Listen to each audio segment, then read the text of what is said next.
Olá, turma, estamos chegando. Pessoal que está vindo aí para a live de Espanha, a gente marcou para começar às 8 horas. Vamos tentar começar às 8 horas em ponto. Eu liguei um pouquinho antes só para que as pessoas possam ir entrando aí gradativamente no Instagram, @um pouquinho de cada lugar, tá? Hoje a gente vai falar um pouco de Espanha, a geografia e o turismo da Espanha. A responsabilidade é maior ainda. Quando der 8 horas aí, a produção vai avisar para a gente parar de enrolar o lero aqui e começar de fato a conversar um pouco sobre a Espanha, tá? Esse projeto, só enquanto não dá o tempo, a gente começou nesse período aí de quarentena e de isolamento social. A ideia do projeto era passar um pouco algo que pudesse entreter as pessoas durante alguns momentos aí durante a semana. Obviamente que para mim está sendo muito bom também, porque eu acabei nisso buscando algo importante para fazer e fica pesquisando e fazendo aula, etc. Mas eu acho que como entretenimento, então, é bacana também. É passar um pouquinho de cada lugar. Nós começamos com a Itália, há 2 semanas atrás. A semana passada nós fizemos China e para essa semana está prometido a Espanha.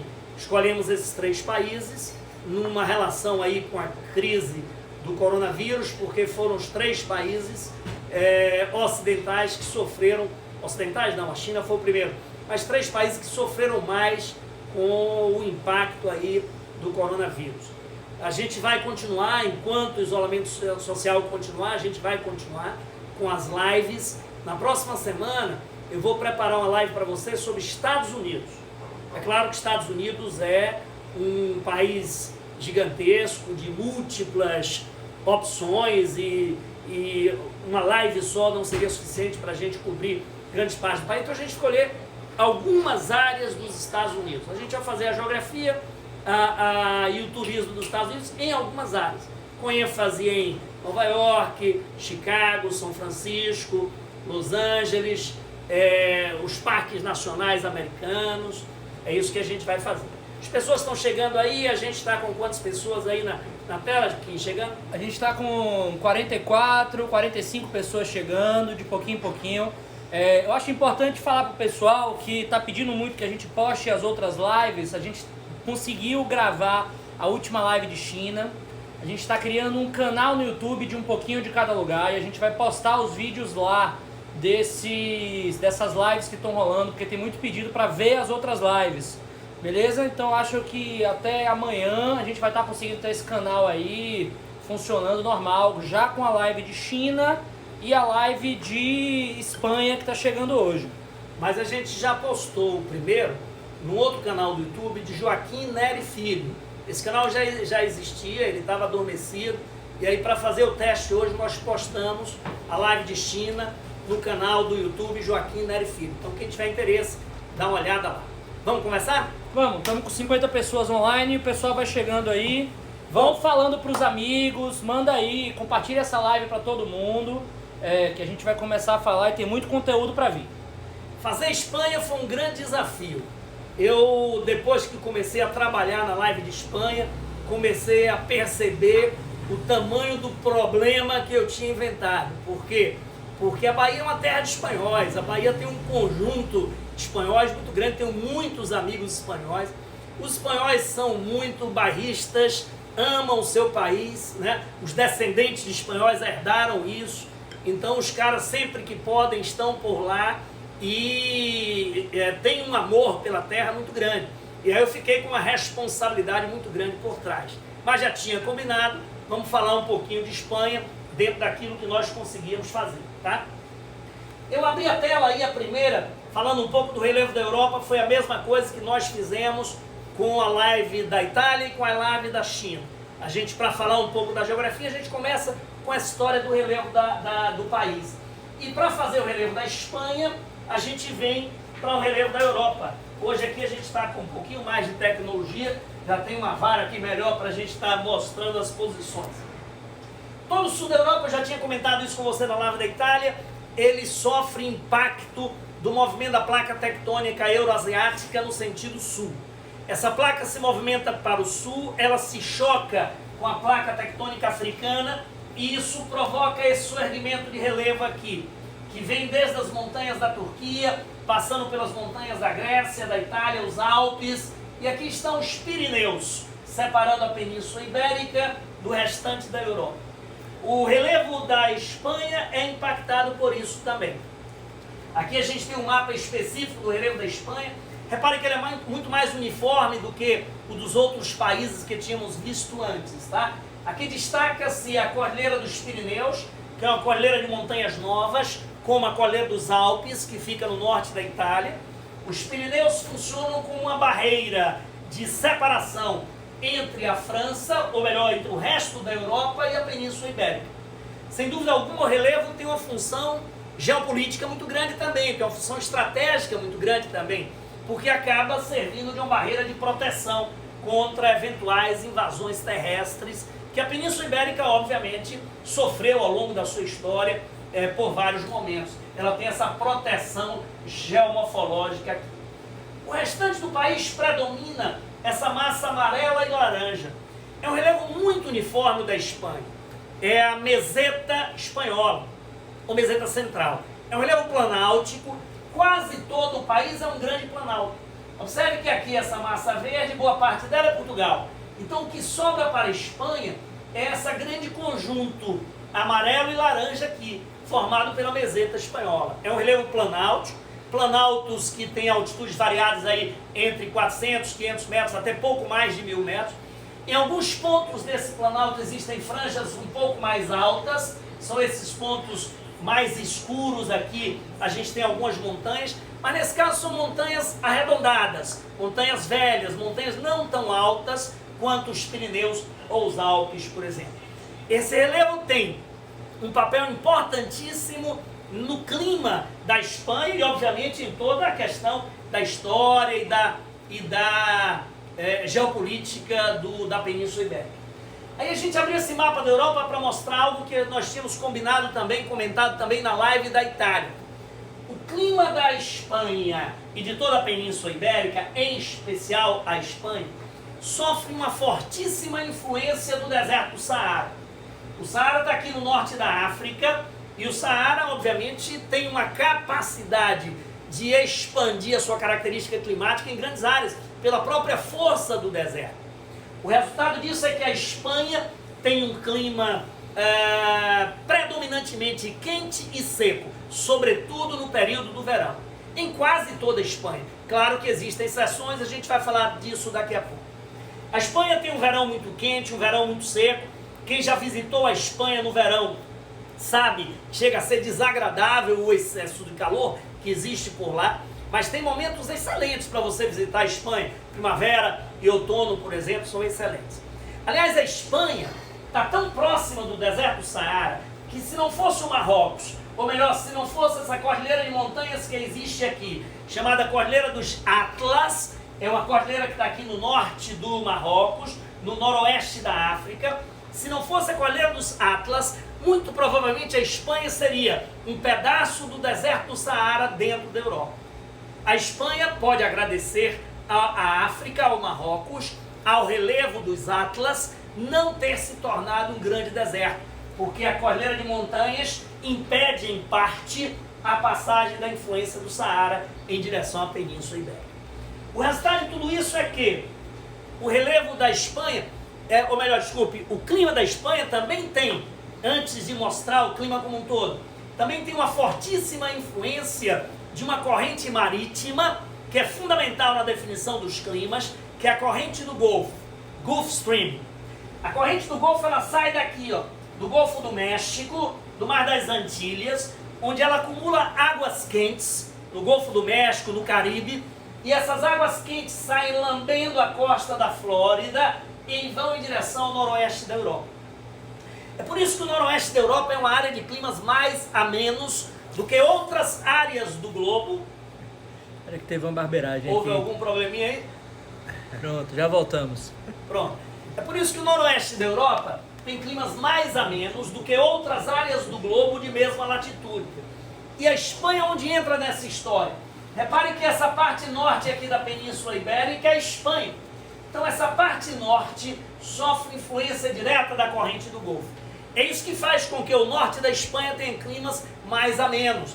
É o clima temperado oceânico, é um clima mais úmido, mais chuvoso e de temperaturas mais regulares durante o ano. Não sofre tanto o impacto do calor como o restante do país sofre. Esse mapa mostra perfeitamente o clima da Espanha. Toda essa área amarela que você está vendo aqui, que é a grande maior parte do país, é clima temperado mediterrâneo. Temperado mediterrâneo, a característica principal dele, voltando a lembrar, é ter verões muito quentes e muito secos. Essa franja sul da Espanha aqui, ó, sul e leste, é clima temperado também, só que um temperado um pouco mais úmido do que o continental, por conta da proximidade do litoral. Mas tem as mesmas regras, verões muito quentes e verões muito secos. Todos os anos a gente vê aqui nos jornais notícias sobre incêndios nas florestas espanholas. Todos os anos tem, como tem na Califórnia, nos Estados Unidos, como tem na Austrália. E essas áreas que sofrem grandes incêndios normalmente têm climas temperados mediterrâneos, por conta do verão, muito quente e muito seco. Aqui o norte da Espanha, ó, já tem um clima mais ameno, mais suave, por conta da influência direta da corrente do Golfo. É uma região mais úmida e provoca clima temperado oceânico, que é um clima um pouco mais equilibrado. Mais chuvoso, chove o ano inteiro, é úmido o ano inteiro, não tem os problemas que o restante do país tem do calor excessivo de verão. Essas áreas de azul mais escuro são áreas montanhosas, onde o clima de montanha impera. A temperatura cai mais por conta da altitude, em algumas áreas chega a nevar bastante, sobretudo no inverno. Outro detalhe ainda da geografia da Espanha, que vale a pena a gente comentar, é o quanto a Península Ibérica foi importante na evolução geopolítica da Espanha, sobretudo a partir do final do século XV e século XVI. Porque a Península Ibérica era a ponta de lança, o portal avançado sobre o Oceano Atlântico. Daqui saíram as grandes navegações, Portugal e Espanha. Então a Espanha e Portugal foram países que tiveram esse privilégio. Como eram os países que estavam mais apontados para o Oceano Atlântico, e quando as grandes navegações começaram, na tentativa de se encontrar um caminho alternativo para o comércio com o Oriente, viajando em direção ao oeste, Portugal e Espanha foram os pontos de saída.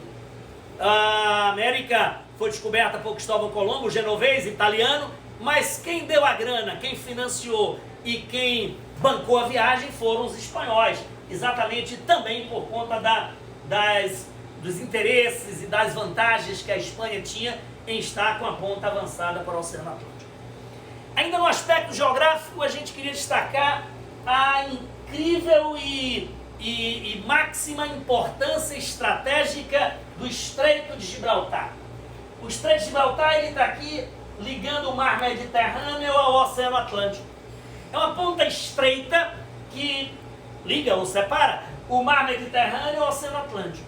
São apenas 14 quilômetros que separam a África da Europa. Diz a mitologia que foi Hércules quem separou. Meteu o bração lá, separou a África da Europa. São apenas 14 quilômetros. É uma distância muito pequena. De um lado você vê o outro. Como na Baía de Todos os Santos. A Baía de Todos os Santos, de um lado para o outro, tem aproximadamente 14 quilômetros. É mais ou menos essa a distância entre a África e a Europa no Estreito de Gibraltar. Gibraltar, portanto, é um ponto de extrema estratégia, importantíssimo. E talvez por isso mesmo, até hoje não é espanhol. Gibraltar pertence, o Rochedo de Gibraltar, a ponta específica. Se você olhar aqui, ó, é apenas a pontinha, é um rochedo que tem aqui. O Rochedo de Gibraltar pertence ao Reino Unido. Desde o século XVIII, houve uma guerra entre Espanha, França e Reino Unido. A Grã-Bretanha venceu a guerra e, como parte do acordo de paz, a Grã-Bretanha passou a ter direitos sobre o Rochedo de Gibraltar. Por que interessava tanto à Grã-Bretanha direitos sobre o Rochedo de Gibraltar? Porque ela controlava a passagem para o mar Mediterrâneo. Quem domina Gibraltar está de sentinela, de olhos abertos para quem entra e sai no mar Mediterrâneo. Existem N curiosidades por aí afora, na região do Estreito de Gibraltar. Por exemplo, o mar Mediterrâneo, dizem que o mar Mediterrâneo tem uma salinidade média maior do que a do Oceano Atlântico. Quando o mar é mais salgado, a densidade da água é maior. E quando a densidade é maior, ela tem uma tendência a decantar. Então o que acontece? O mar Mediterrâneo, em média, é mais salgado que o Oceano Atlântico. E no fundo do mar Mediterrâneo é mais salgado ainda. O resultado disso é que surgem correntes marinhas de profundidade que tiram a água do mar Mediterrâneo em direção ao Oceano Atlântico em profundidade. Para compensar essa água que sai, existem correntes superficiais que entram do Oceano Atlântico em direção ao mar Mediterrâneo. Na Segunda Guerra Mundial, os nazistas, os alemães, eles punham os seus submarinos usavam as correntes de Gibraltar em favor da passagem de Gibraltar. Quando queriam sair do mar Mediterrâneo, colocavam os submarinos em águas mais profundas, desligavam os motores e a própria corrente tirava o submarino de dentro do Mediterrâneo. Quando queriam entrar, faziam o inverso. Colocavam os submarinos em águas mais superficiais, desligavam os motores para não serem capturados por radares e a própria corrente trazia o submarino para dentro do mar Mediterrâneo. É uma área, portanto, extremamente estratégica. A Espanha até hoje reclama o direito de posse do Reino Unido por Gibraltar, mas foi adquirido de um momento histórico lá atrás e o Reino Unido não abre mão disso. Só para você ter uma ideia, quando você chega em Gibraltar, é como se você estivesse entrando de fato na Inglaterra. Aliás, você está entrando na Inglaterra, está entrando no Reino Unido. Então você tem que fazer imigração, você tem que apresentar passaporte. Só pode entrar quem tiver direito a entrar no Reino Unido. Mesmo o cidadão europeu, existem algumas restrições no processo de imigração dentro do Rochedo de Gibraltar. E lá dentro, por exemplo, existe um aeroporto em Gibraltar. Esse aeroporto de Gibraltar só tem uma linha aérea, que faz a linha Gibraltar-Londres, Londres-Gibraltar. Só recebe aviões vindos de Londres e só saem aviões indo para Londres. É uma questão estratégica de segurança que eles consideram lá, é uma curiosidade. A Espanha, que reclama de Gibraltar, tem uma situação muito parecida do outro lado do oceano, ou melhor, do outro lado do mar Mediterrâneo.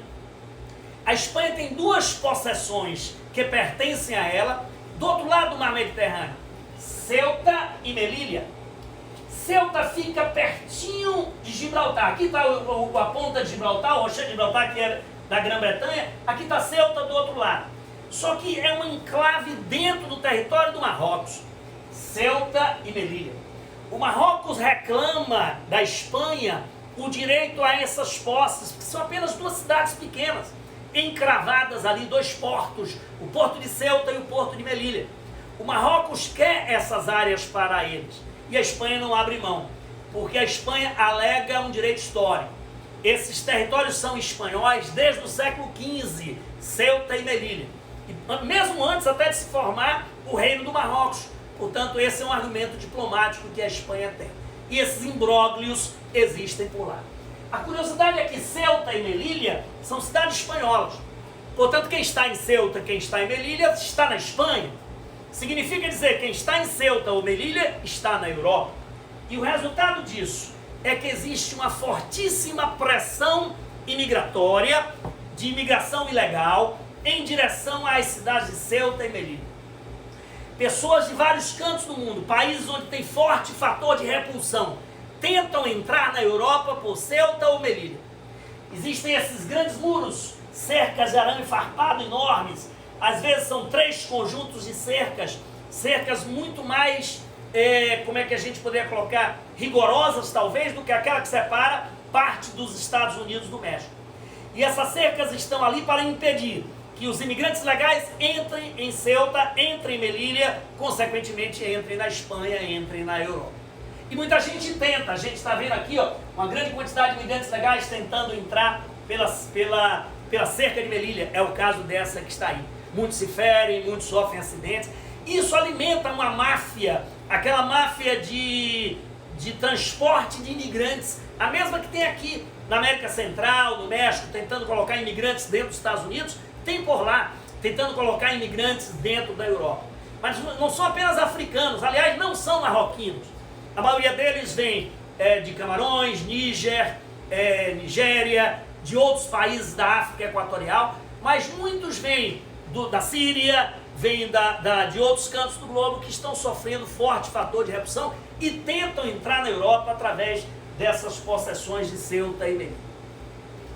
A gente vai a partir de agora, esse é um mapa que mostra a subdivisão regional da Espanha, chamar a atenção aqui para alguns lugares específicos que nós vamos nos dedicar a falar um pouco sobre eles. A Galícia é essa área daqui do noroeste da Espanha. Aqui está a região da Andaluzia, outra área que a gente vai se deter bastante. Aqui está a região de Castela e La Mancha, nos arredores de Madrid. Madrid está aqui. A região da Catalunha, né? A região de Valência. E aqui em cima a região do País Baixo. Maiorra, região do País Baixo. Todas essas áreas são algumas daquelas que nós vamos nos dedicar a conversar um pouco sobre ela. É a subdivisão regional da Espanha. A Galícia talvez seja das regiões da Espanha aquela com a qual a Bahia tem maior identidade.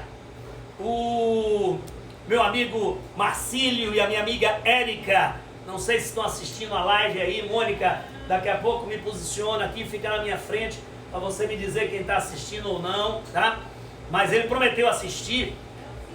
Estão assistindo. Érica é uma forte defensora da região lá da família dela, né, da Galícia. Já combinamos de ir juntos, porque ela sabe alguns segredos que eu não conheço. São segredos da região, dentre eles uma gastronomia maravilhosa, os vinhos maravilhosos, são aquelas coisas que eles mais contam quando voltam de lá. A Galícia é um enclave aqui no noroeste da Espanha, tem um nacionalismo próprio muito grande. O galego tem, muitos deles não se consideram espanhóis, se consideram galegos, né? Consideram isso como um forte nacionalismo interno.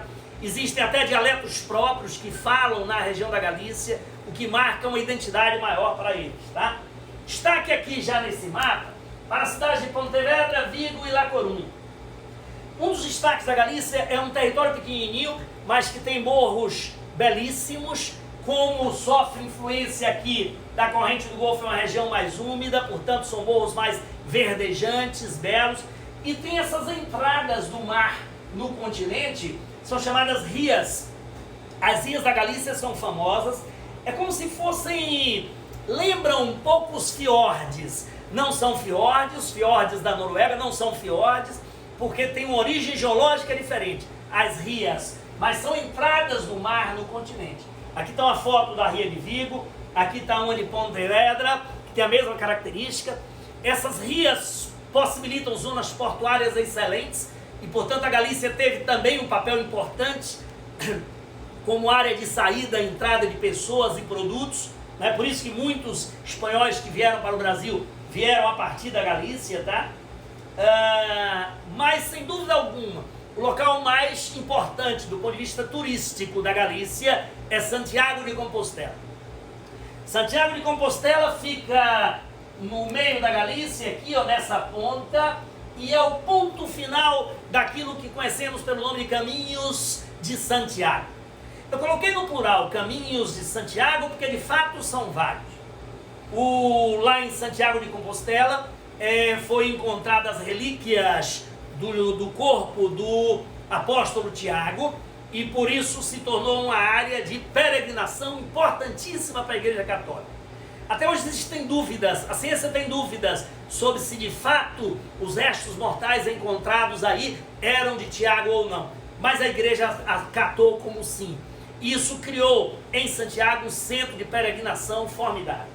A Catedral de Santiago é o principal centro de peregrinação. Os peregrinos saem da Europa, aliás, faziam isso desde a Idade Média. Desde a Idade Média andavam a Europa toda em direção a Santiago de Compostela, em busca de milagres ou em busca de algum tipo de realização religiosa. Muitos dos caminhos de Santiago partiam de Roma, iam por vertentes desiguais. Existem caminhos que passam por Portugal, existem caminhos que passam por outros cantos, porém o mais famoso, aquele que hoje é o mais usado pelos peregrinos modernos, é o caminho, aí eu falei no singular, é o caminho de Santiago que sai da França. Sai da França, dessa parte sul-oeste da França, atravessa a parte dos Pirineus e vem aqui pelo norte da Espanha, atrás da Cordilheira Cantrábica em direção a Santiago de Compostela. São 800 quilômetros, realizados em aproximadamente 40 dias. Não tem regras, não tem regras. Quem quer fazer o caminho de Santiago, se quiser fazer o caminho pleno, percorre os 800 quilômetros. Mas existem peregrinos que fazem 200, 300, 400, pode ser feito a pé, pode ser feito de bicicleta. Muita gente faz. Aqueles que já foram ao caminho de Santiago costumam dizer que ao caminhar você vai encontrando com peregrinos em todos os cantos e fazendo novos relacionamentos. É um momento de reflexão grande, porque, meu amigo, andar 40 dias seguidos é algo que exige de fato fortes reflexões. O destino final é a Praça Central de Santiago de Compostela, onde está a Catedral de Santiago. Aqui estão alguns peregrinos recém-chegados à praça, e aqui está a magnífica Catedral de Santiago de Compostela. Uma catedral medieval, século XI, século XII, foi o período da sua construção. Espetacular, uma belíssima catedral medieval, visitada por milhares de peregrinos todos os anos. Lá dentro da catedral tem um fenômeno interessante que se repete em todas as missas do peregrino, que é o uso do botafumeiro. O botafumeiro é esse incenseiro que tem aqui, ó, é um objeto grande de prata e bronze, gigantesco, em que eles colocam incenso e os padres que ajudam na missa puxam esse incenseiro, que é o que eles chamam de botafumeiro, e ele acaba girando na igreja como um todo, de nave a nave, incensando a igreja. Como um pêndulo ele funciona. Quem tiver curiosidade de ver depois, acesse no YouTube o Botafumeiro de Santiago de Compostela, que você vai ver vários filmes mostrando como ele funciona. O incenso tinha como papel diminuir o odor de mofo que a igreja tinha nos períodos anteriores. Outro local que a gente queria destacar nessa caminhada aí pela Espanha, observe que a gente tem que passar por alguns lugares também um pouco mais rápido, que é muito conteúdo que a Espanha tem, e a produção daqui a pouco me informa aí quanto tempo a gente já tem para a gente ir dosando o tempo. Aqui está a região do País Basco, nós estamos no norte da Espanha, aqui está a Galícia, aqui está o norte da Espanha, essa área é conhecida como País Basco. O País Basco é uma área também polêmica da Espanha, pelo grande sentimento nacionalista que tem. Os bascos até hoje entendem que são um país à parte. E o País Basco, ele tem parte da Espanha e tem parte da França também. Aquilo que eles lá, os bascos, defendem como seja um território próprio e individual, seria parte da Espanha e parte da França. Dizem que os limites do País Basco é até onde vai a sua própria língua. Falam uma língua completamente diferente do espanhol. Falam a euskera, é o idioma basco, que é bem desigual ao espanhol, bem diferente. E nos argumentos políticos deles, eles argumentam que a extensão do País Basco é até onde se fala o euskera. Esse nacionalismo basco levou ao surgimento de um movimento terrorista nos anos 60 e 70 muito forte. O grupo terrorista ETA é um grupo basco, significa Pátria Basca e Liberdade. Fizeram vários atentados terroristas nos anos 60, 70 e continuidade ainda nos anos 80 e 90. Só que dos anos 80 para cá diminuiu muito.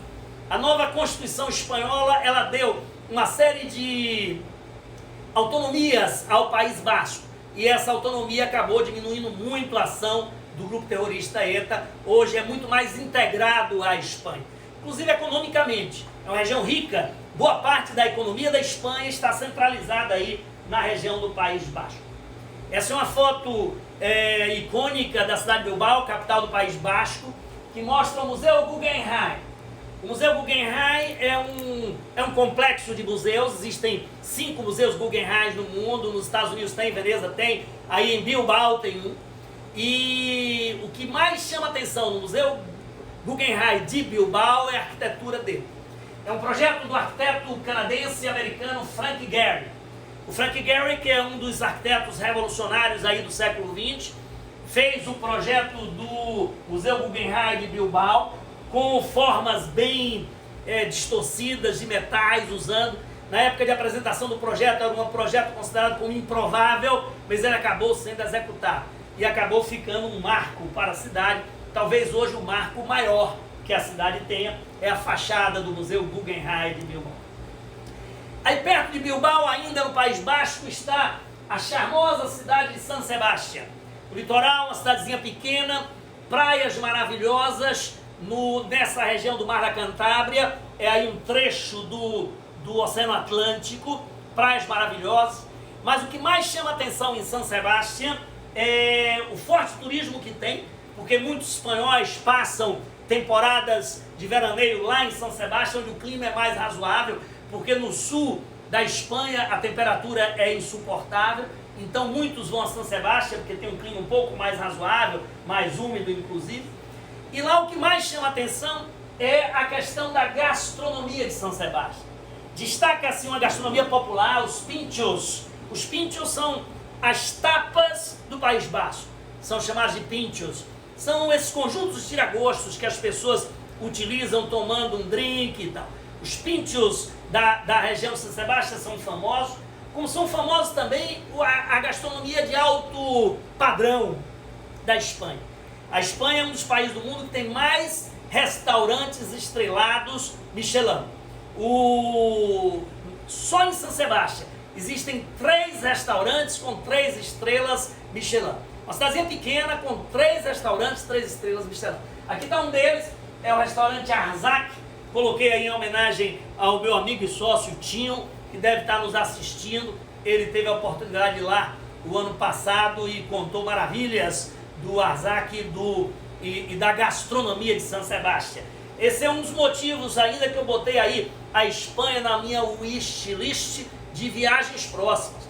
Dentre as próximas viagens que eu irei fazer, quando tudo isso passar, a Espanha será uma delas. Quando eu fiz a live, eu descobri que tem muita coisa da Espanha que eu preciso conhecer e outras que eu preciso voltar a ver.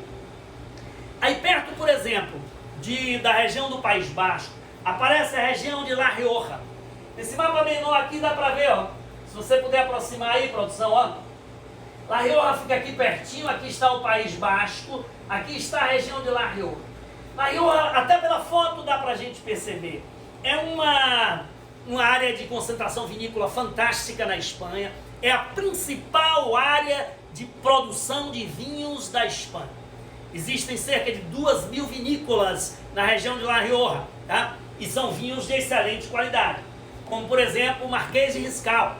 Esse hotel que está aí é o Hotel Marquês de Riscal, na bodega Marquês de Riscal. Você pode se hospedar por lá, na região de La Rioja.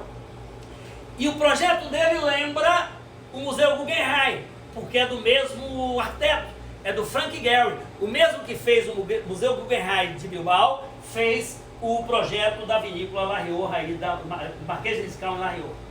A Ribeira del Duero, pertinho de La Rioja, aqui está a Rioja em laranja, ó. Aqui pertinho está a Ribeira del Duero. Existe um conjunto de montanhas aqui separando os 2 vales de rio. O Rio Ebro do Rio Douro. O Rio Douro é o mesmo que deságua em Portugal, no Porto. Não sei se o Yara, nossa amiga, está assistindo aí, mas a gente está querendo essa turma aí de Portugal, da Espanha. Maurício Castro, amigo, se estiver assistindo, dê um oi também. Daqui a pouco a gente vai lhe homenagear também. Aqui nasce o Rio Douro, ó. O Rio Douro em Portugal, Duero em espanhol, passa por essa região. Se Rioja é a principal área de produção vinícola da Espanha, a Ribeira do Douro é a mais sofisticada. É aí que estão ícones da produção de vinhos do mundo. Eu destaquei nesse mapa as 2 regiões, tá? Aqui está La Rioja, aqui está a Ribeira do Douro, com o sistema ibérico aqui, que é um conjunto de planaltos mais altos, separando um dos outros. São as principais áreas de produção vinícola da Espanha. Aí está, na região da Ribeira do Douro, um clássico da produção de vinhos do mundo, que é o Vega Sicília Único. Em homenagem ao meu amigo doutor Luiz Machado, que ficou de me presentear com um brinde a um Vega Sicília Único. Homenagem ao nosso amigo Fernando Bonilha, não sei se ele está nos assistindo, porque lá em Valência é muito tempo, a distância de horário, a diferença de horário é muito grande, mas ele vai assistir depois, que sempre que vem ao Brasil traz esses vinhos especiais para cá. Da Vega Sicília, além do Único, tem o Valbuena, o Allion, que são vinhos especiais, mas o único é um vinho, é a estrela maior, é um vinho sem nenhum tipo de contestação da qualidade dele. Agora a gente vai para outra área na Espanha importante, que é a região de Castela e La Mancha. São os arredores de Madrid. Madrid está aqui, ó, com rosa mais claro. Essa área de rosa mais escuro é a região de Castela e La Mancha. São cidades menores que ficam nos entornos de Madrid e que tem grande importância turística cada uma delas também. Segóvia fica pertinho. Se você olhar ali, ó, essas cidades, muitas delas, aqui está Madrid, aqui está Toledo, aqui está Segóvia, aqui ao lado, ó, na região de Castilla e León, Segóvia, Ávila e Toledo. Todas elas são cidades bem próximas a Madrid. Dá para fazer um bate e volta a partir de Madrid. Foi assim que eu fiz quando fui a Segóvia. E em Segóvia eu vi um dos maiores monumentos que tem na história da Espanha e na história da humanidade. O Aqueduto de Segóvia, gigantesco, quase 800 metros de extensão. Esse aqueduto tem mais de 2.000 anos de existência. É da época em que os romanos ocupavam toda a Península Ibérica. Século I é quando foi construído o Aqueduto de Segóvia. Uma construção fantástica, muito bem preservado, um espetáculo da natureza. Segóvia é famosa também por suas ruas fantásticas, palácios, mas tem um destaque gastronômico importante, que é o cochinilho assado de Segóvia. É o prato típico da região. Quem vai a Segóvia vai em busca de ver muito do que a cidade tem, mas os pontos que mais chamam atenção é o aqueduto e o cochinilho. O cochinilho você vê nas vitrines. Você vai passando pelas ruas e vê nas vitrines dos restaurantes esse porquinho assado que eles lá degustam com uma preciosidade de menu. Ávila, outra cidade encantadora ao lado de Madrid. Também faz-se num bate e volta. Eu quando fui a Ávila, eu estava fazendo uma viagem pela Europa muito longa. Eu fiz Rússia e Escandinávia, uma viagem de quase 30 dias. E quando estávamos finalizando na Escandinávia, em Copenhague, na Dinamarca, o tempo sempre chuvoso, úmido, e a gente já estava meio saturado daquele tempo ali da Escandinávia, muito frio, umidade e tal. A gente tinha mais 3 noites em Copenhague, desistimos, abortar, pegamos um voo e fomos para Madrid. A gente já não aguentava mais de frio e umidade. Rapaz, vamos terminar a viagem em Madrid. Nosso voo final era Madrid-Salvador, aí voamos para Madrid para passar 3 dias lá. Aí foi maravilhoso, chegamos em Madrid, a gente viu o sol, mas não é um sol qualquer. É um céu azul perfeito, com o sol perfeito, que é o céu e o sol da Espanha. E a Espanha estava assim, Madrid estava assim. Um dia depois de Madrid eu lembrei que tinha um amigo lá, morando em Ávila, perto. E não consegui contato com ele por telefone. Mesmo assim, decidi ir a Ávila. Peguei um trem para Ávila e dentro do trem, porque tudo foi muito rápido, a decisão de ir pegar o trem, quase perdemos o trem, entramos no trem. Eu acessei pelo Facebook. E pelo Facebook mandei uma mensagem para o amigo Maurício Castro.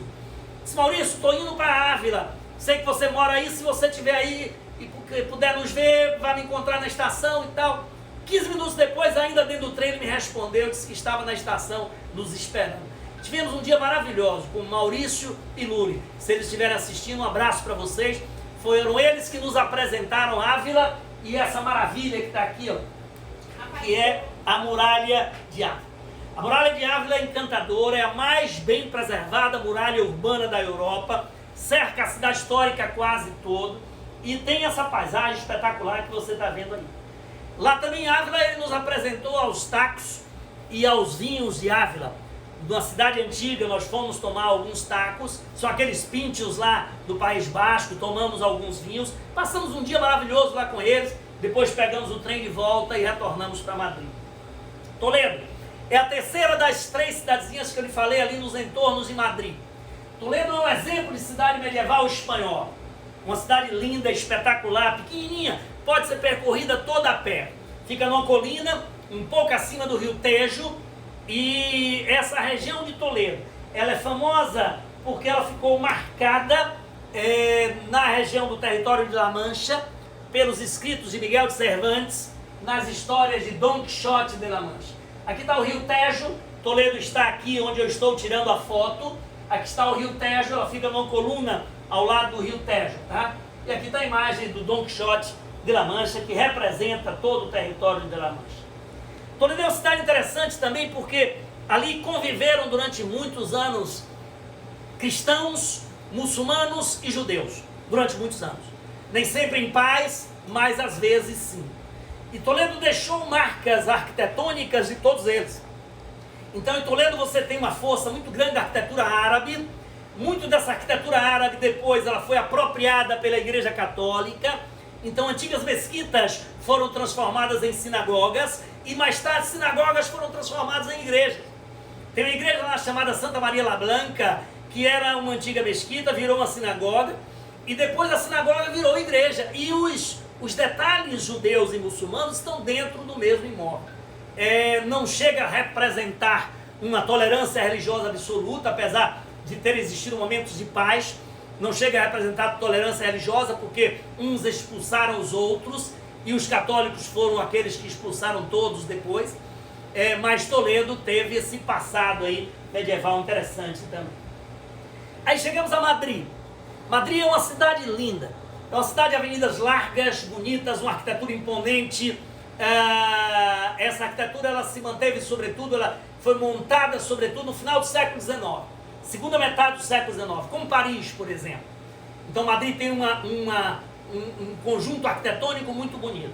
Essa é a Praça das Cibeles, fica numa área conhecida como a Madrid dos Bourbons. Madrid dos Bourbons porque foi a Madrid que foi ampliada durante o reinado dos descendentes dos Bourbons franceses na Espanha. Nessa região da Madrid dos Bourbons é que estão os principais sítios hoje históricos de Madrid, tá? Dentre eles os grandes museus.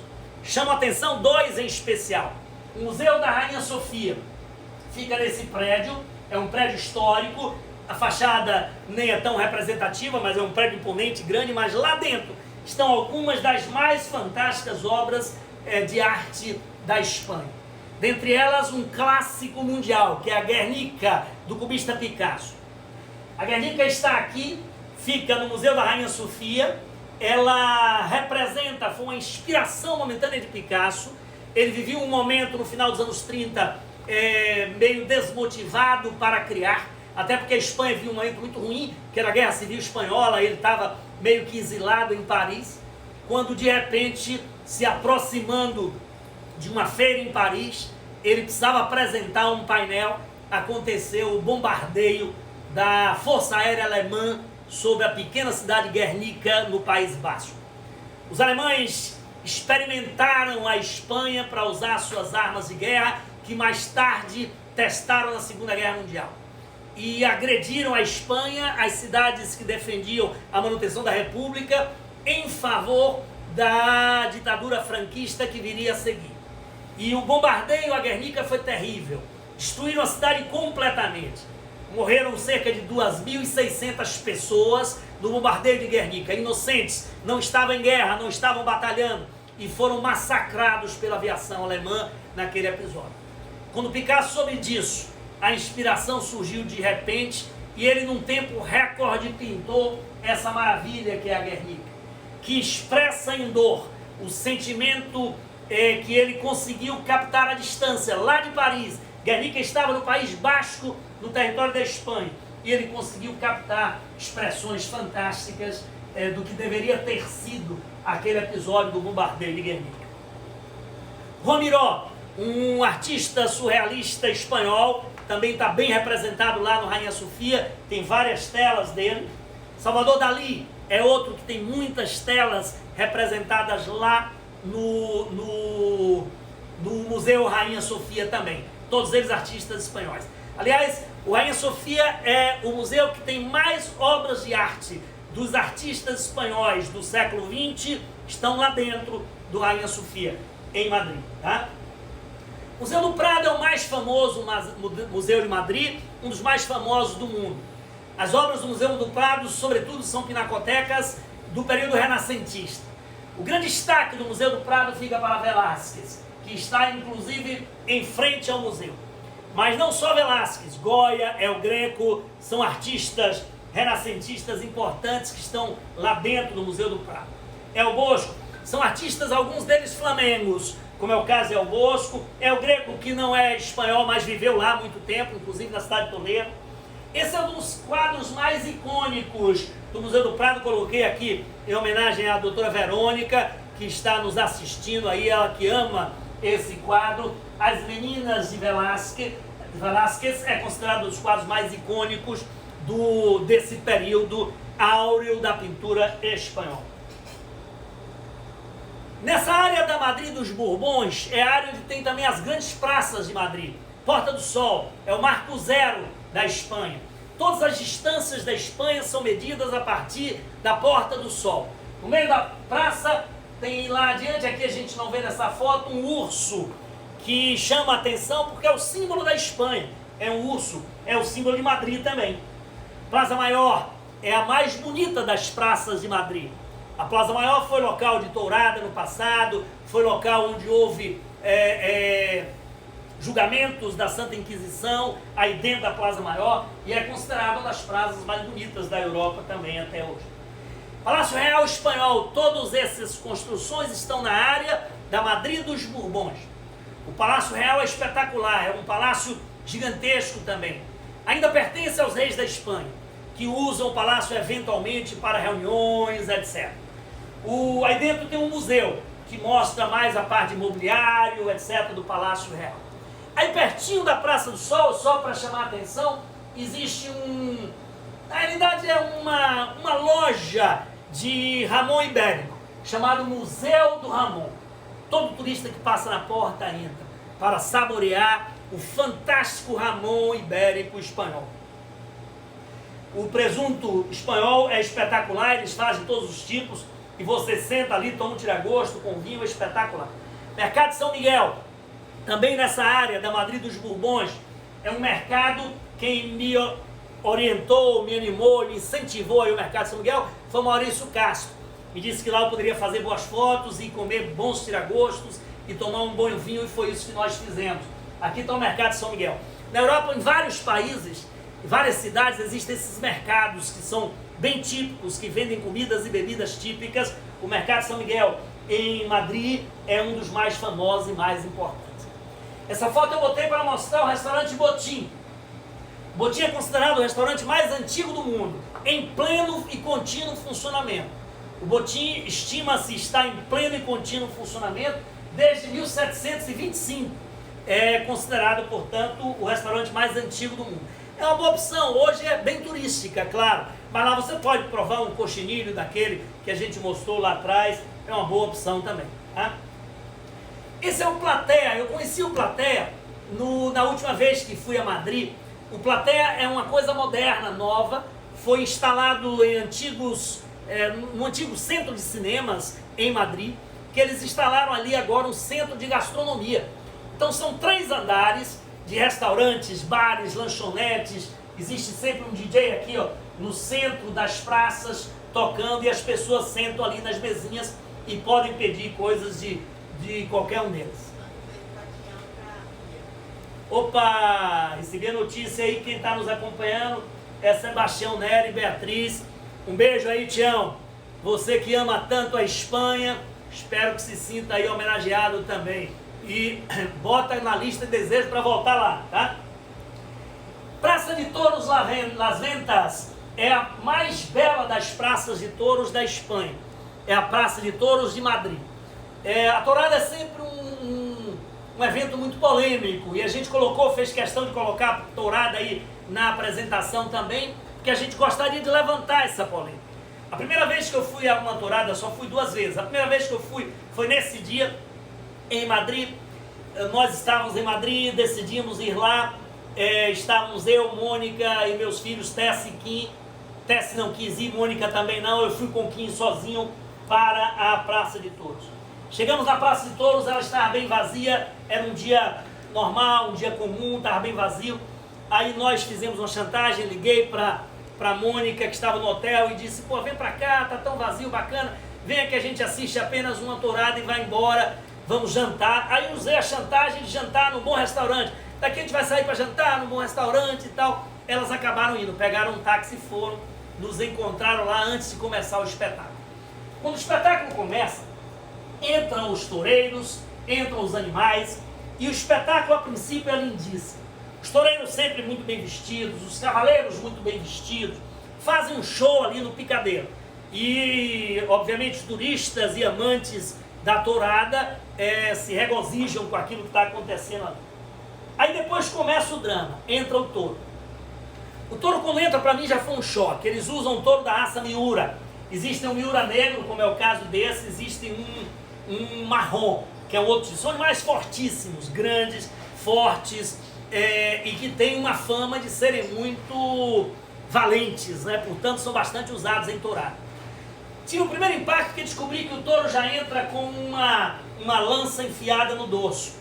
Eles enfiam a faca no dorso do touro, que é primeiro fustigar o animal, e segundo, para que o animal comece a sangrar.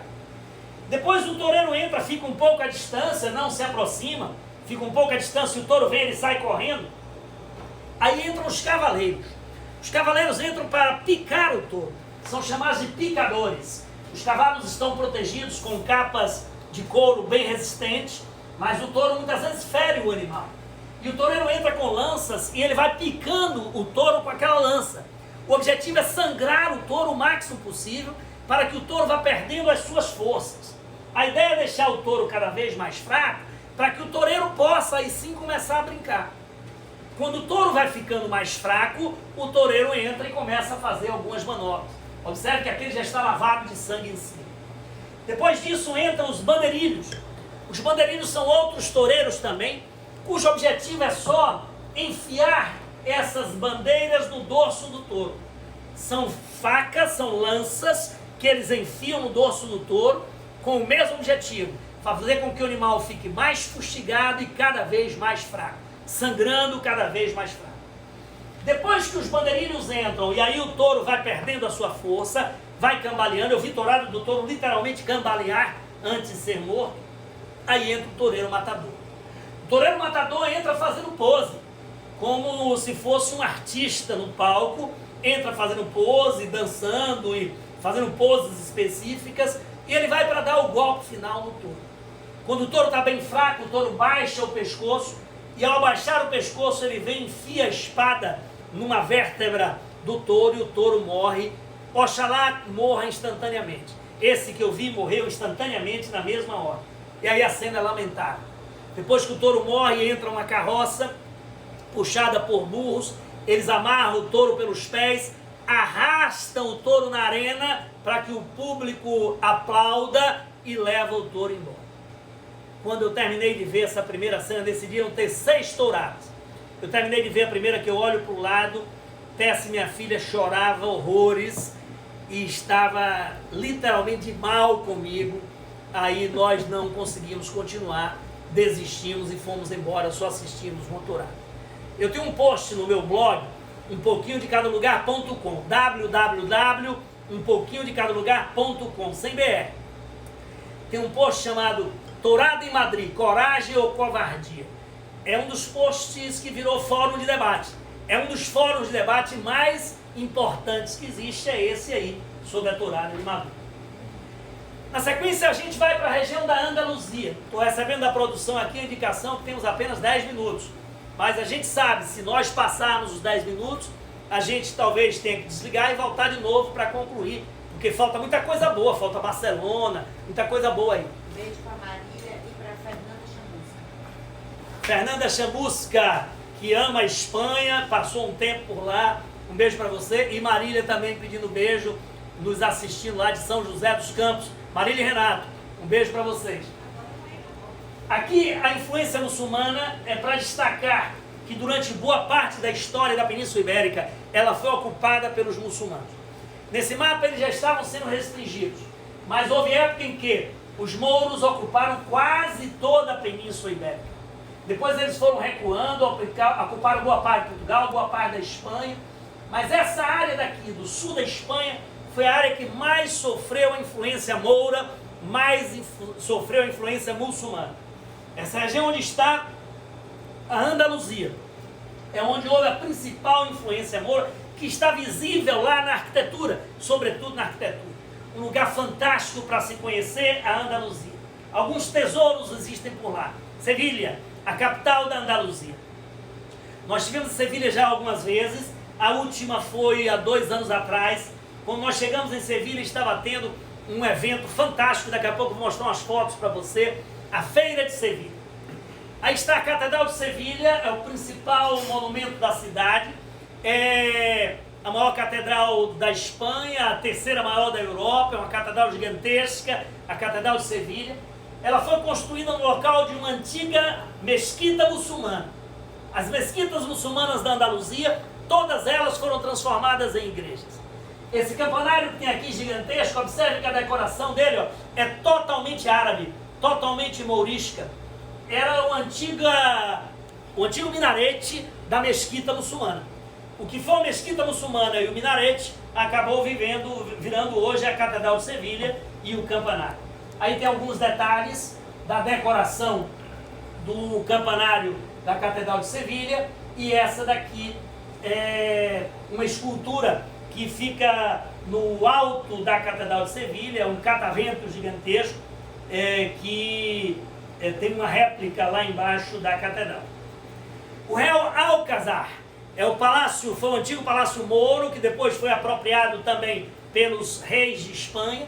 O Real Alcázar tem também toda a presença da arquitetura árabe no Real Alcázar.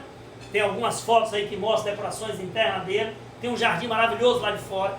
E eu coloquei aí como destaque porque foi aí, no Palácio Real Alcázar, em Sevilha, que os reis católicos Fernando e Isabel assinaram a carta de autorização para que Cristóvão Colombo, genovês, italiano, viesse numa busca ao caminho marítimo para as Índias e descobrisse finalmente a América. Isso deu à Espanha uma riqueza fantástica. A Espanha, ao descobrir a América, se tornou dona de boa parte dela. E durante um bom período, séculos 16, 17, a Espanha tirou daqui ouro e prata, em grandes volumes. Boa parte desse ouro entrava por Sevilha. Entrava por Sevilha porque Sevilha é banhada pelo rio Guadalquivir, e os navios que vinham da América entravam até o porto de Sevilha. É lá que depositavam as suas riquezas. Sevilha só começa a perder importância quando o rio Guadalquivir ele começa a sofrer um assoreamento muito grande. E aí os navios não conseguiam mais chegar. Os navios passaram a chegar em Cádiz, que é a foz do rio, e aí Sevilha perdeu um pouco a importância. Lá na beira do rio Guadalquivir existe esse monumento, chama Torre del Oro. A Torre del Oro está aqui, é um monumento árabe também. Vem desde aquela época da ocupação dos árabes na Andaluzia. E era um ponto militar. Era um ponto militar de parada e cobrança de pedágio. Existiam 2 torres, uma de cada lado do rio. Hoje só existe uma, a Torre del Oro. Mas existia uma outra semelhante a essa do outro lado. Entre as 2 torres, uma corrente gigantesca. E essa corrente era passada por dentro do rio para impedir a passagem gratuita dos navios. Os navios que quisessem passar tinham que parar na corrente. Pagavam pedágio e daí seguiam adiante. A Torre del Oro hoje é um museu de aspectos de marinha que existe por lá. Gente, vocês que estão acompanhando a live, já tem essa terceira semana de live que a gente está fazendo. Novamente o Instagram acabou de avisar pra gente que nossa live vai ser derrubada daqui a 1 minuto e 40 segundos, tá? Então, acho que a gente deve fazer o seguinte, eu vou daqui a pouco encerrar essa live, a gente tá em Plaza de Espanha, a gente vai voltar nesse mesmo slide e vocês continuam, procuram um pouquinho de cada lugar aí no Instagram de vocês e entram de novo, que a gente vai dar mais 3 minutos para todo mundo que está aqui, são 90 pessoas que estão assistindo a live agora, voltarem a maioria e a gente seguir com o conteúdo, tá bom? Não perca, porque daqui a pouco a gente vai falar ainda da Feira de Sevilha, que é imperdível, vamos falar de Barcelona, que é imperdível, tá? Daqui a pouco a gente volta. Beleza, vamos encerrar agora, valeu! Caiu? Oi, estamos voltando, as pessoas voltam aí gradativamente.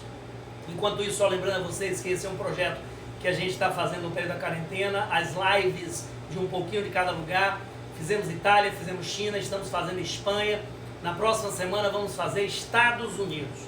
Aproveitem aí enquanto a gente está enrolando o Lero aqui para começar daqui a pouquinho e convidem os seus amigos a entrarem na live para ver a segunda parte de Espanha, que é uma parte muito interessante. A gente vai continuar falando de Sevilha, ainda tem aí Granada, Córdoba, Valência, Barcelona, tem muita coisa interessante. É isso aí, você que está assistindo, tem um aviãozinho de papel aí embaixo, uma setinha na parte inferior de sua tela, você consegue enviar para seus amigos aí, seus seguidores do Instagram, pessoas que você acha que vão gostar dessa live, vão gostar do conteúdo que a gente está fazendo. A gente está voltando agora porque a live, o Instagram derruba lives que passam de 1 hora de perfis menores. A gente está voltando agora, vamos segurar mais 2 minutinhos aí, já temos quase 40 pessoas voltando, do pessoal que estava assistindo. Dá uma recapitulada aí o que é que você já falou hoje. Bom, hoje a gente já conversou sobre todo o norte da Espanha, Galícia, País Basco, os arredores de Madrid, Toledo, Segóvia, que mais que a gente falou? Ávila. Estamos entrando agora na Andaluzia, estamos falando sobre Sevilha. Quem quiser depois acompanhar no blog, tem muitos textos sobre isso, é www.umpoquinhodecadalugar.com. Mas vamos continuar. Esse monumento que está aí, oi. Dá mais um minutinho, só para dar 9 horas e tal, dá mais tempo. Já chegaram 50 pessoas de novo aí. A turma está voltando e tem mais gente convidando. Então vê aí, Mônica, quem é que está aí pra gente... Hein? Ó, lembrar que hoje, hein? Maíra, beijo pra Maíra. Maíra, estava com ciúmes que eu mandei pra Marília, um beijo. Carol Barradas, Marcinho. Carol, um beijo pra você. Valci Barreto tá aqui. Kika, Beto, Valci Barreto representando Jaguaquara. Vamos fazer uma live sobre Jaguaquara depois. Fabi de Recife. O pessoal do Pará tá aí, não? Karina. Novelino. Ótimo. Então vamos lá, voltando. A Plaza de Espanha é outro monumento importante de Sevilha. É um monumento recente, observe que é do século XX, 1929.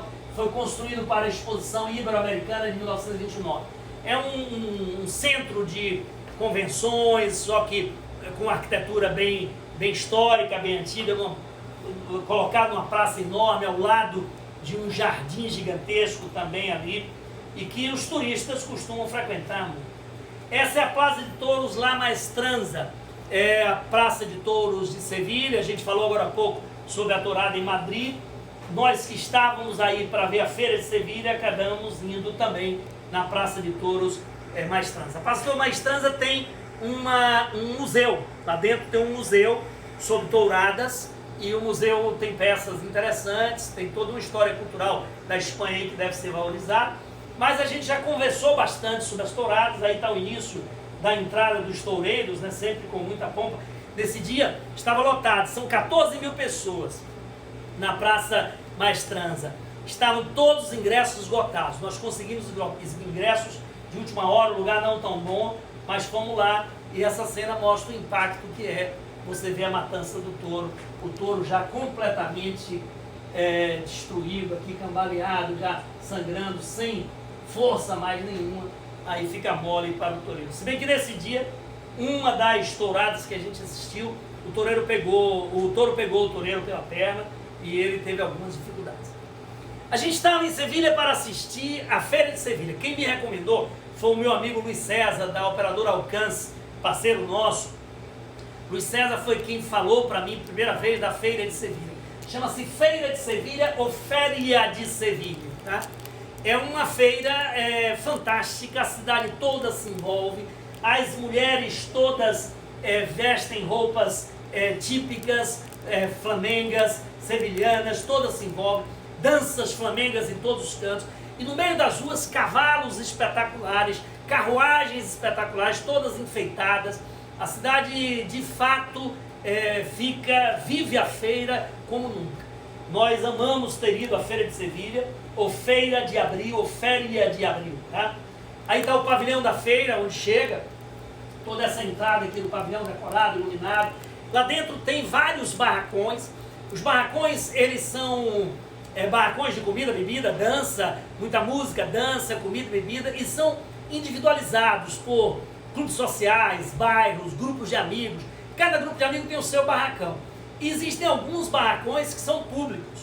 Aqueles privados de clubes, de bairros, de grupos de amigos, são pagos. As pessoas têm que comprar ingresso para entrar. Existem os públicos, com o mesmo tipo de serviço que você pode entrar sem nenhum tipo de despesa adicional. Aí mostrando para você as carruagens, né, que circulam pela cidade, a cidade fica totalmente impactada. Nós, como bons turistas, não resistimos, pegamos uma carruagem dela. Doutora Marisa e doutor Nery, não sei se estão nos assistindo aí, estavam conosco lá e fizemos um passeio de carruagem pelas ruas de Sevilha. Rafael Casqueiro está aqui presente, da comunidade espanhola, dizendo que as feiras de abril são tradição de toda a Andaluzia.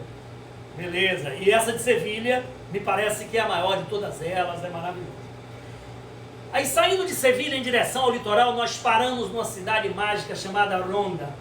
Ronda é uma cidade presépio, fica na borda da meseta espanhola, nas margens do rio Tejo, é uma cidade presépio, é um dos pueblos blancos da Andaluzia. Muito comum nessa região, os pueblos blancos são cidadezinhas em que as casas são todas pintadas de branco, porque como o branco reflete a luz do sol, isso diminui o calor interno dentro da casa. E Ronda é um dos destaques. De Ronda você desce em direção à Costa do Sol, por uma estrada muito sinuosa, uma estrada barra pesada, cheia de curvas, e vai até a costa, onde está a Costa do Sol, onde tem cidades importantes como Marbella. Marbella fica logo embaixo de Ronda, Marbella e Málaga. São cidades de veraneio dos europeus. Existem condomínios, centenas de condomínios ao longo da Costa do Sol que hospedam os europeus que vêm do norte, da Escandinávia, do Reino Unido, dos países mais frios, e vão aproveitar a temperatura e o sol aí dessa costa sul da Espanha. A cidade de Málaga é a capital da Costa do Sol. É uma cidade interessante também, tem todo um conteúdo histórico, a parte antiga da cidade de Málaga. Houve fortíssima influência árabe aí em Málaga, você tem Praça de Touros, tudo isso por lá. É a cidade natal de Pablo Picasso, nasceu aí em Málaga. E de lá nós fomos a Granada. Granada é uma cidade espetacular, foi a última cidade em que os árabes resistiram quando foram expulsos da Península Ibérica pelos reis católicos Fernando e Isabel. Granada foi o último ponto de residência. Era uma espécie de capital árabe na Espanha. E lá em Granada está uma das maravilhas, pelo menos quando houve a eleição das 7 maravilhas do mundo moderno, o Castelo de Alhambra em Granada ficou entre as 20 pré-escolhidas. Depois não entrou na lista de 7, mas é um espetáculo o Castelo de Alhambra. Aqui está algum detalhe do Castelo de Alhambra, a decoração super rebuscada que você tem aqui. Volta um pouquinho aí para o pessoal ver o detalhe do castelo e tal, na foto que eu estou aproximando aqui. Eu te mando um beijo para Léa Matei. Leana, um beijo. Lembrando que tem muita água, Léa está né? fazendo umas lives bacanas com a Aganju, quem tiver interesse aí sobre sustentabilidade e outras questões interessantes. De vez em quando assistiu uma semana passada com a doutora Clarice Haddad, muito bacana. Aí está o Castelo de Alhambra, um dos detalhes dele, só que ele é muito maior do que isso. A decoração totalmente rebuscada do Castelo de Alhambra. Um dos destaques fica para essa pequena fonte que existe no meio do castelo, chamada Fonte de los Leones, que é um dos destaques arquitetônicos de lá. Os campos da Andaluzia, indo de Granada em direção a Córdoba, é uma região muito árida, como em toda essa região da meseta espanhola. Destaca-se muito com plantação, você vê campos e mais campos de oliveiras, tá? Plantações de azeitona, é muito comum nessa região. Aliás, a Espanha é um grande produtor de azeite por conta disso, e a produção principal é aí, na região da Andaluzia. Os caminhos para Córdoba, os pueblos blancos, no meio do caminho também. São cidadezinhas assim totalmente brancas, em que as casas têm essa característica, para diminuir o calor dentro das casas. Córdoba é a outra perna do triângulo da Andaluzia. Sevilha, Granada, Córdoba. Quem vai à Andaluzia precisa visitar essas 3 cidades. Todas 3 foram grandes vestígios de ocupação árabe, e a arquitetura árabe está presente lá. Esse é um detalhe interno da antiga grande mesquita de Córdoba, hoje Catedral de Córdoba. Todas as grandes mesquitas que os árabes construíram na Península Ibérica, mais tarde foram transformadas em igrejas católicas. Tá?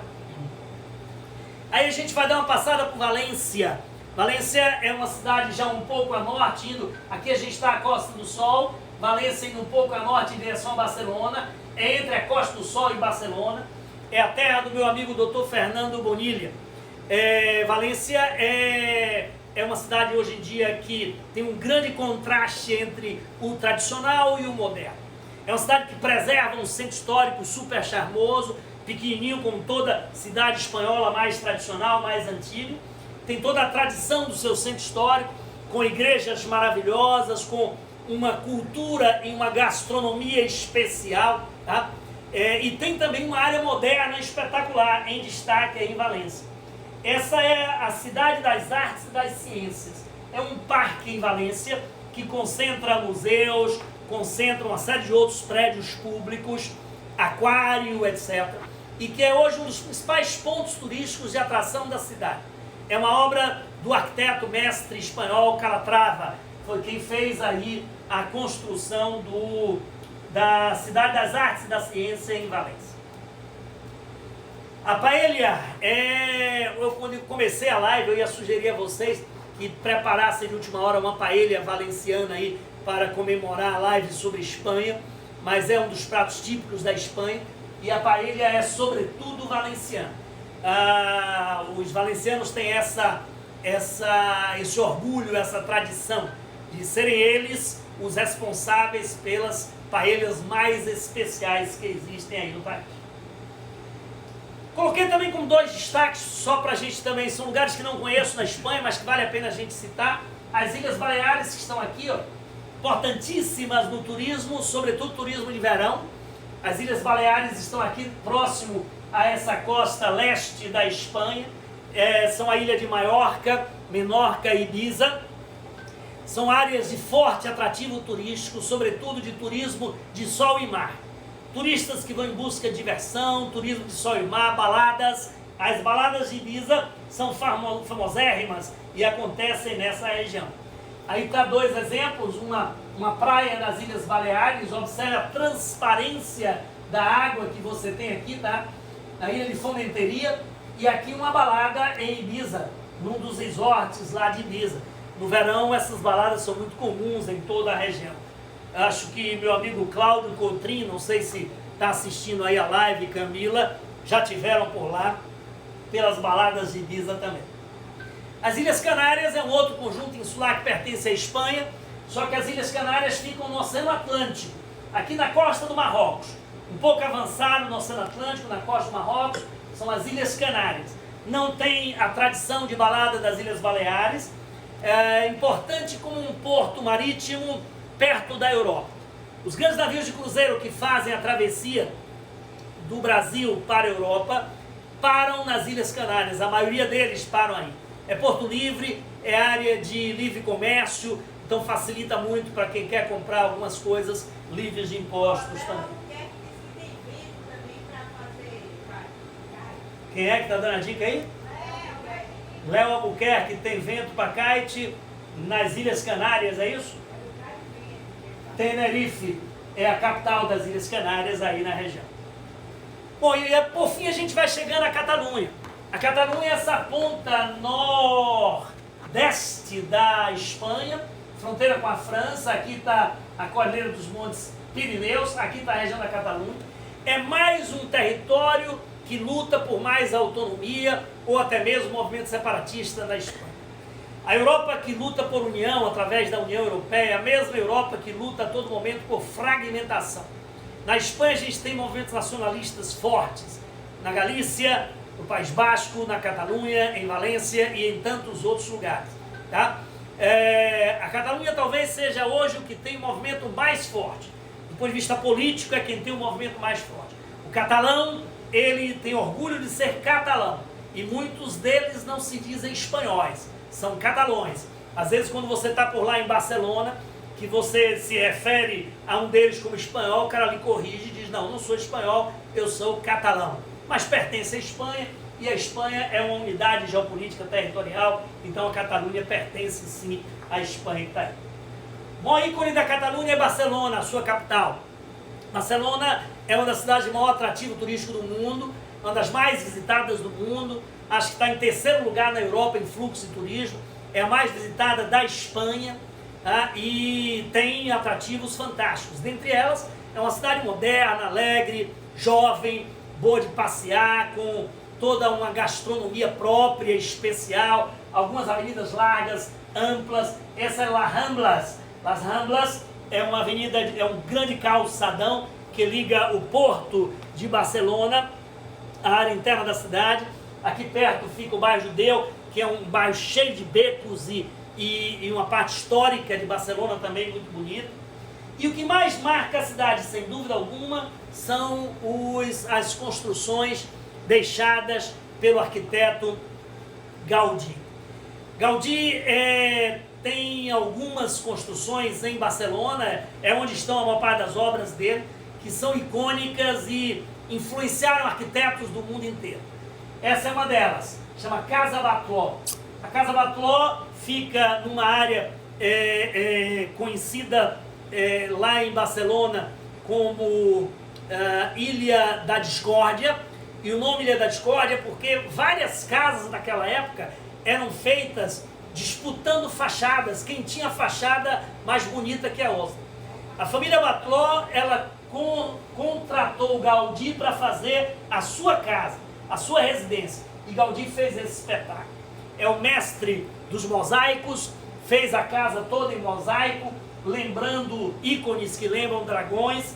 Hoje em dia é um museu, a Casa Batlló. Essa é a Casa Millar, outro destaque de Gaudí. A Casa Millar é um prédio com vários apartamentos, com características interessantes. Não existem paredes retas na Casa Millar, em nenhum dos apartamentos nem na fachada. Todas as paredes são curvas. O teto da Casa Millar é espetacular. As chaminés, por onde saem a fumaça das lareiras de cada apartamento, elas têm formas icônicas. Esse aqui, por exemplo, são os guerreiros espanta-bruxas. São chaminés do alto da Casa Millar. La Pedreira é o apelido que ela tem. É um dos ícones também de Gaudí. As obras-primas de Gaudí, porém, dentro de Barcelona, a gente já citou aí a Casa Batlló e a Casa Millar. Os dois destaques maiores estão para o Parque Güell. O Parque Güell é esse aqui. É um parque nas áreas periféricas de Madrid. O Gaudí foi contratado para fazer o parque para um amigo e mecenas dele, um amigo dele rico que bancava o Gaudí durante o período mais criativo dele, e ele construiu um parque espetacular.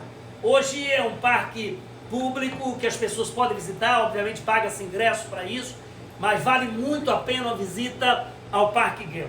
Hoje em dia, como o fluxo de turismo é maior e você tem limitação de quantidade de pessoas por vez, é importante até adquirir o ingresso com antecedência para visitar o Parque Güell. É lá que está o famoso camaleão de Gaudí. O camaleão de Gaudí é o camaleão do Parque Güell, fica na entrada do Parque de Sentinela. Na realidade, a literatura espanhola chama de dragão de Gaudí, mas chegou na Bahia, a gente chama de camaleão de Gaudí, e ele tem mais cara de camaleão do que de dragão, sem dúvida alguma. A obra-prima maior de Gaudí, porém, é a Sagrada Família de Gaudí. A Sagrada Família é a grande catedral de Barcelona, que está sendo construída há mais de 100 anos, ainda não foi concluída. As estimativas mais recentes falam que a previsão é a inauguração final e a conclusão final da Sagrada Família em 2026, quando vai ser comemorado o centenário de morte de Gaudí.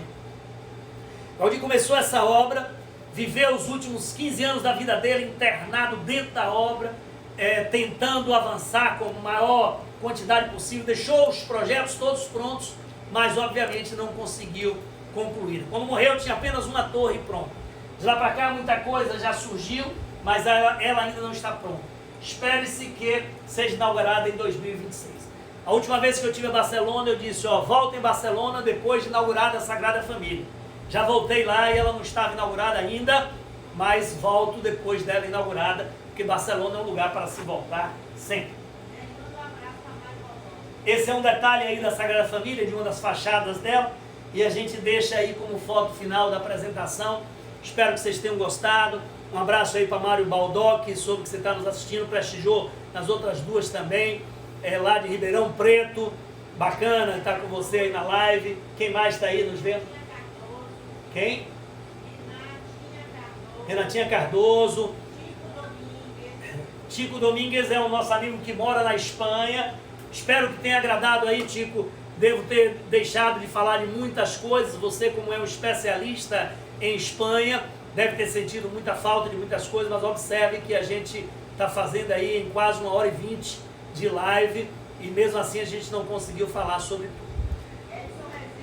Edson Rezende, que adora os vinhos espanhóis também. Não sei se você estava aqui quando eu botei na tela um vinho que você me prometeu. Estava aqui quando eu botei na tela o que você me prometeu. Então, a promessa, eu estou aí, pronto ainda. Quando você quiser abrir, é só me chamar, tá? Turma, Alessandra Penacal.